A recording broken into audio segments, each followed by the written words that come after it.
Magandang araw po sa inyong lahat, lalo na sa ating mga pinuno, kawal at kawani ng Hukbong Katihan ng Pilipinas. Ako po si Father Dion, ang Post-Catholic Chaplain ng Headquarters and Headquarters Support Group of the Philippine Army. At ito po ang salita ng Diyos, ang ating gabay.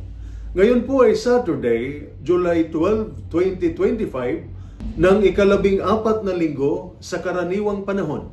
Hindi po biro ang buhay militar. Laging may pressure, laging may sakripisyo, at marami sa atin ang laging nasa harap ng panganib. Hindi lang katawan ang napapagod, kundi pati na rin ang isip at puso.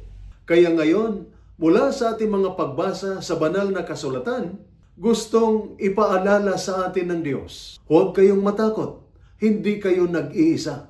Sa unang pagbasa, mula sa aklat ng Henesis, makikita natin si Jose na kahit pinagtaksilan ng kaniyang mga kapatid ay nagpatawad.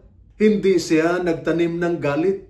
Sa halip, sinabi niya, bagamat mayroon kayong masamang balak para sa akin, ginamit ito ng Diyos para sa kabutihan.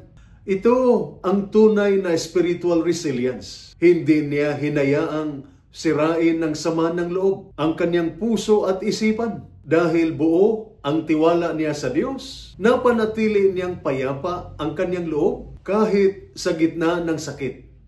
Bilang mga sundalo, minsan tayo rin ay nasasaktan dahil sa pamilya, sa katrabaho, sa sistema. Ngunit kapag pinatibay natin ang ating pananampalataya at pinairal ang pagpapatawad, gumagaan ang loob. Nagkakaroon tayo ng kapayapaang hindi kayang ibigay ng mundo.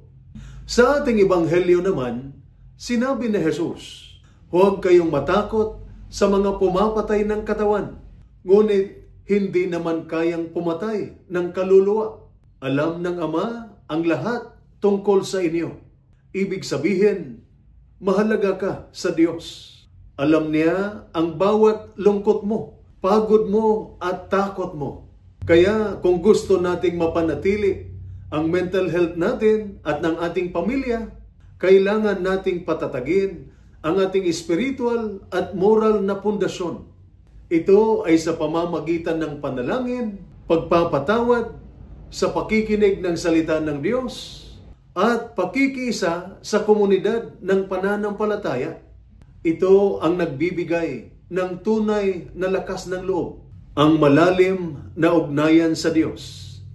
Ito po ang salita ng Diyos, ang ating gabay. Manalangin tayo. Panginoong Diyos, sa bawat araw ng serbisyo at sakripisyo, bigyan mo po kami ng lakas ng loob, tibay ng isipan at kapayapaan ng puso. Palakasin mo ang aming pananampalataya upang sa gitna ng panganib at pagod, makita pa rin namin ang liwanag ng iyong presensya. Pagpalain mo po ang bawat sundalo at ang kanilang mga pamilya na lagi pong naghihintay at nagdarasal. Ikaw ang aming sandigan, aming lakas at aming kapayapaan. Amen. At sumainyo at sa inyong pamilya ang pagpapala ng makapangyarihang Diyos, Ama, Anak at Espiritu Santo. Amen.